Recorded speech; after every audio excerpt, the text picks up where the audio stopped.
If you are here for the first time, you are in for a treat. Some of you have been here for a long time and don't know this story. And sometimes I think, I can't tell that story because everybody's heard it. And then I talk to people and they're like, no, I never heard that. So anyway, today I'm going to tell you the story of how we got here. See, I have a ranch. It's not a big ranch. I mean, it's 2,000 acres in Texas. That means we can run 1.5 cows. And during the summer when it rains. And we've got the ranch in Texas and everything. And none of this, if you think that I'm bragging on any of this stuff, I'm really not. I'm just telling y'all the truth because you need to know. You honestly need to know. Down in Texas, I had 2 full-time jobs. I was an inventory manager for an oil field company, and I was a safety coordinator for another company, and I was the full-time pastor of the Pecos County Cowboy Church. And that was awesome because I was busting out about $150,000 a year. Man, we could go to the movies whenever we wanted to. We could buy some steaks whenever we wanted to. I mean, we wasn't extravagant or anything, but we were no debt. I mean, life was good. And part of my inventory management job is I'd have to go to these oil field, we had branch locations all over the United States, and I would have to go to them and do these physical inventories. That was my job as inventory manager. So once a year, I'd go to Rifle, Colorado, and I was in Rifle, Colorado, and it was near Thanksgiving of 2010, and I was going to fly home the next night, or the next morning. I was going to, what is that place, Grand Junction? I was going to Grand Junction, and I'm driving down the road, and I'm talking to my wife on the phone. And I was like, hey, honey, what are you doing? She's like, visiting with my sister, talking to my sister, and everything. And I was like, okay, that's cool. And she goes, if you've ever talked to my wife, whenever she wants something, that's the way she starts it. What would you say about moving to Colorado? I said, what? I'm not moving to Colorado. She goes, come on, let's move to Colorado. I said, I'm not moving to Colorado. I'm a skinny cowboy from West Texas. It's too cold up here. It's too pretty up here. And, it ain't happening. And so we went back and forth, and she was trying to tell me all the good things about Colorado, and I was telling her all the, hey, we've got the ranch. I mean, honestly, my dream was to raise my kids on the ranch in Cayuga, Texas. I mean, I literally had the dream of being that old grandpa, that 21-year-old grandpa, and the little grandkids would come up and they'd be, hey, Cowboy, can you saddle up that horse for me? So go out there and try to catch Fiona 60 years from now. Throw them up on there. She pins her ears, gets mad. I mean, that was going to be my life. I wanted to keep going. The same ranch that my dad was raised on. I was going to raise my kids on this ranch and teach them how to care for 1.5 cows. And, it was going to be awesome. It was going to be awesome. And I was like, honey, I ain't moving to Colorado. And she said, well, I figured you'd say that. She said, so I'm going to pray that God opens a door for you in Colorado because I know that's the only way you'll go. My exact words to her were, you do that, sweetheart.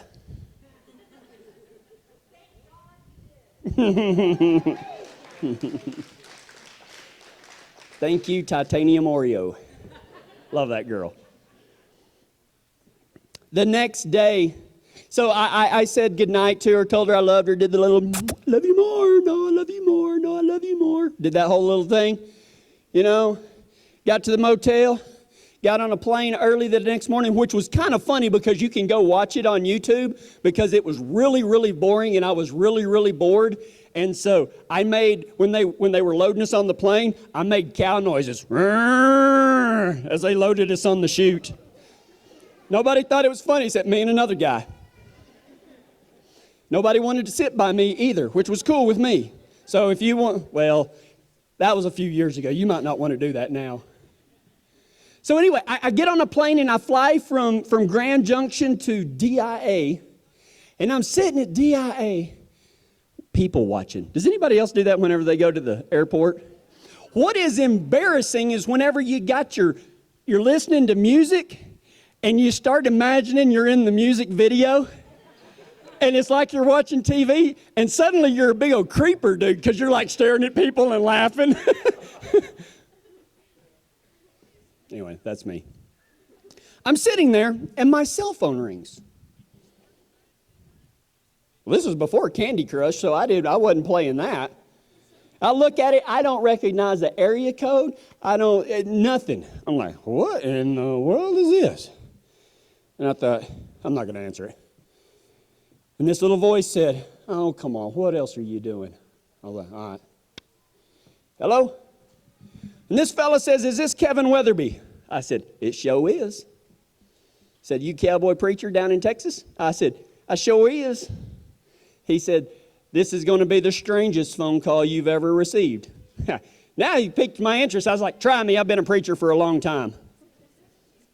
I've had people call because of deaths. I've had people call because their dog is lost. I even had one call one time because their cat had a hairball and couldn't get it out. Asked me to pray for the cat. We did. Coughed up the hairball. God is good. If you need a hairball coughed up, you call me. I can get her done. This fella said, this is going to be the strangest phone call you've ever received. I said, try me. He said, God told me to pull the truck over right now and tell you that you're supposed to start a Cowboy church in Elbert County, Colorado. And I said, who is this? Did my wife put you up to this? Do you know my wife? Well, this fella got plumb offended. He was like, no, I've been praying about a Cowboy church in Elbert County for 1,400 years. And I was like, whoa. Simmer down, fool, simmer down. I was like, here's why I said that. Because my wife told me last night, let's move to Colorado. And I said, she'd be crazy. And she said that she was going to pray that God opened a door for me in Colorado because that's the only way I'd go. And now you be calling me, talking all kinds of scary noise. And then he started laughing. So I talked to him for a little while, and I said, where's Elbert County, Colorado? He said, about 30 miles southeast of Denver, just to make it simple. I was like, all right. He said, where are you from? It's like, you got my phone number? You don't even know where I'm from? Which, if you called the church, my cell phone, and the answer machine came on, and it gave my cell phone number. So, God didn't appear to this guy in a burning bush or anything like that. And I said, I'm from Kinosa, Texas. He said, is that anywhere close to Pecos, Texas? And the chills just went right up my back. I said, Elbert County is about 30 miles southeast of Denver. He said, yeah. I said, I'm sitting in Denver, Colorado right now. And I said, you're sitting in Pecos, Texas? He said, I'm sitting at the rodeo arena in Pecos, Texas. And I said, Kinosa, Texas is 30 miles southeast of you. And I was like, do. Looking around for candid camera, right? Start looking at everybody crazy. So you're looking at me funny. So anyway, I call my wife whenever I get off the phone with him. I call my wife, and my first words were, sweetheart. Yes. I got a question for you. Yes. Did you really pray that God would open the door for me in Colorado? Yes. And for the next 20 minutes, my wife forgot every single vocabulary word she had except, no way. I said, did you really pray that? And she goes, yeah, why? I said, because a guy just called me and said that God told him to pull the truck over. Right now, he's sitting in Pecos, Texas, and he said that God told him to call me and tell me that I was supposed to start a Cowboy church in Elbert County, Colorado. She's like, no way. No way. And we talked like for 20 minutes. I talked for 20 minutes. She wore out. No way. No way. No way. And I sure am glad I answered the phone that day, right? And if that is cool, it gets even cooler because, I get home, and of course, this is all that's on your mind. You're like, oh, this is, this is burning bush type stuff. This is crazy. And so my wife had done been on the internet, and she had every real estate listing ever from like 1872. She had 4 mining claims up by Leadville pulled up. She was going to make scarves and bandanas and everything. She had my bags already packed. She's like, you get your butt up there, and me and the kids will be there when school's out. What are you doing here? Get out. I was like, honey, do you really think that's God? She was like, well, duh. I'm like, I know. So we started looking at real estate, and I promise you, I can't afford nothing in Colorado. I mean, where I come from, it's like $50 an acre, not $5,000 an acre. I was like, well, God, that was a cool little deal that you did, with all the phone calls, and I like how you looked down and said you loved us like that. But you know good and well that I can't afford anything in Colorado. And a couple of days later, my cell phone rang, and it was this same mysterious number. And I was like, I don't want to answer that call. But I did. Hello. And after some chit-chat, this guy says, are you even considering moving up here? And I was like, dude, don't get me wrong, man. I do, man. We want to follow God. We want to do what he says to do, but we can't afford nothing like that. And he's like, well, that's why I'm calling. He said, because I got a buddy of mine that works for the USDA. He has to move to Washington, D.C., and he's looking for a family to live in his house. And he wants $600 a month rent for this house on 40 acres up on top of this big old hill. You think you can afford that? Yes.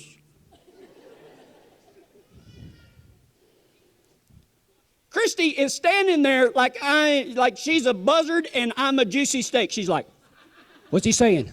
What's he saying? What's he saying? Shh. What's he saying? You better tell me what he's saying. Put him on speakerphone. So I got off the phone and I said, he changed his mind. She goes, that's not what he said.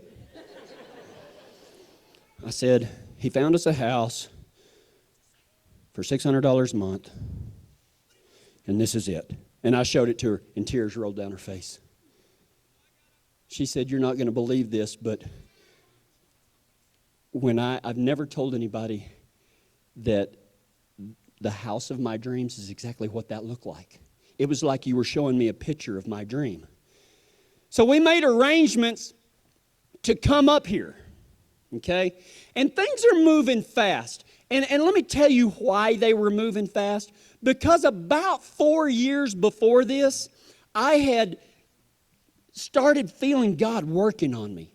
And I know some of you feel the same way. You've always believed in God and stuff like that. But all of a sudden, man, he's turning up the volume or he's turning up the heat. And you just feel this drive and you don't know what you're supposed to do. You don't know where you're supposed to go, but you know you're supposed to do something. And so I was feeling that one night. And this is 4 years before the phone calls. And so I invited my wife in and I said, honey, come here.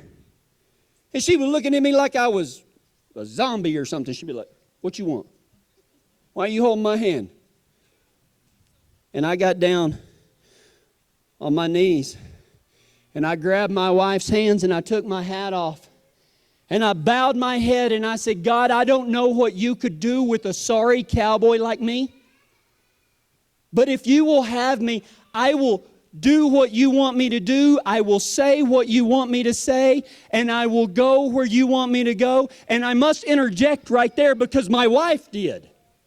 During my heartfelt prayer, I've got her by the hands and I got my eyes closed and we're on the floor and I'm pouring my heart out to God. God, I'll do what you want me to do. I'll say what you want me to say, and I'll go where you want me to go. And my wife interrupts and she says, except Presidio. Let me put that in Elbert County, Colorado. This is going to offend some people. It's just meant to be funny, but I'm going to try to let you know an illustration of what that means. God, I don't know what you could do with a sorry cowboy like me, but if you'll have me, I'll do what you want me to do. I'll say what you want me to say, and I'll go where you want me to go, except Boulder.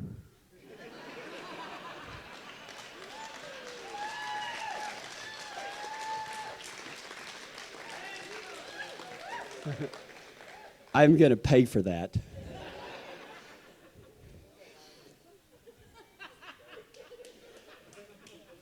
And so I looked at her like she had lost her mind because when she said, except Presidio, she never opened her eyes up. And I'm looking at her like, are you really interrupting my prayer? I am giving my life to God right now, if you don't mind. She says, except Presidio. And without opening her eyes, she said, continue. Well, thank you very much.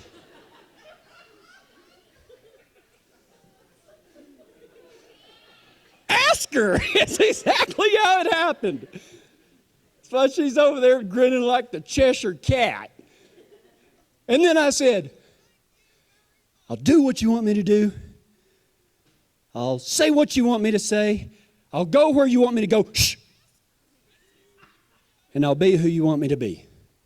Amen. Little did I know that prayer would change my life.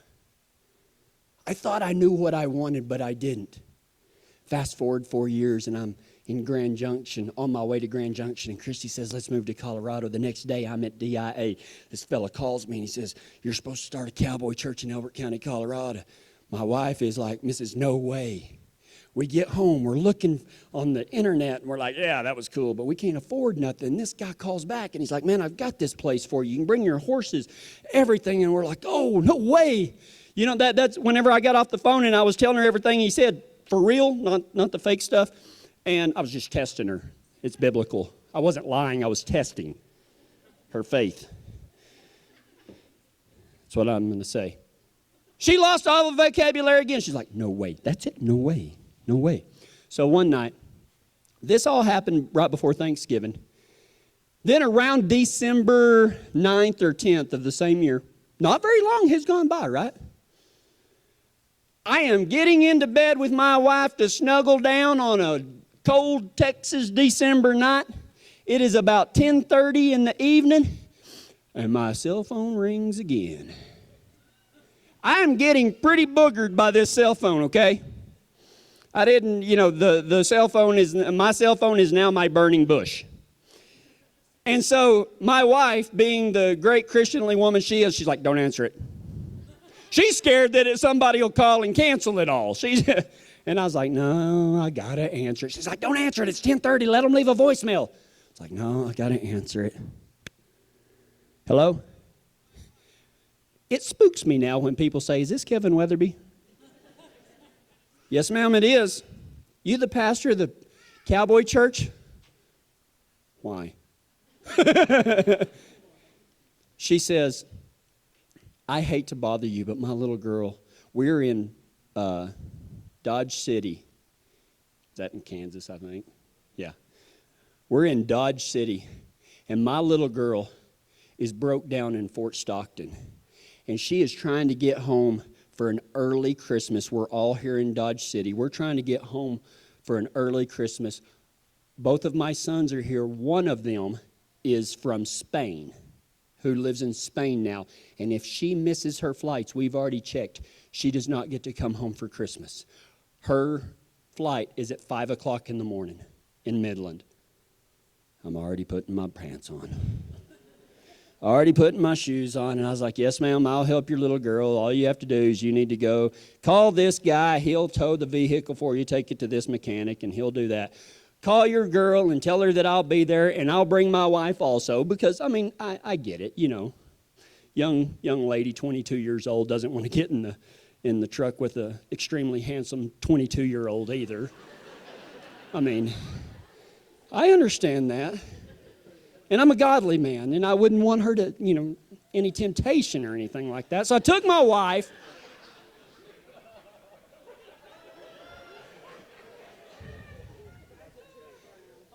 This may have to be a 4-part series. Oh, wait, it already is. So before, I'm saying, yes, ma'am, just do this and do this and do this. And why this got brought up, I still do not know. Christy's looking at me like, we got to do what? And so right before we get off the phone, I'm like, yes, ma'am, don't worry about it, blah, blah, blah. This lady says, oh, thank you so much. We're going to be here. This was like on Tuesday or something like that. She said, we're going to be here on Tuesday, and then we'll be headed back home on Friday. I said, oh, yeah? Why I asked this, now I know. It was the Holy Spirit. I said, oh, yeah? Where's home? She said, Elbert County, Colorado. No way. That's exactly what I said. That's exactly what I said. Well, that threw Christy's antenna up. She's like, what? We're in a no way situation anymore? Or again? And she goes, do you know where Elbert County, Colorado is? And I said, not yet, I don't. She goes, what do you mean by not yet? And I said, can you keep a secret? She goes, that depends on a lot of factors. Which I appreciated the honesty, you know what I mean? She said, that depends on a lot of things. And I said, well, we're headed up there Sunday after church. She said, what for? And I said, because I think God is leading us to start a Cowboy church in Elbert County, Colorado. She goes, my husband is Barry Ward, who plays in Cowboy churches all over the United States. And I said, no way. Boy, I'm glad I answered that phone call. I'm glad I answered that phone call.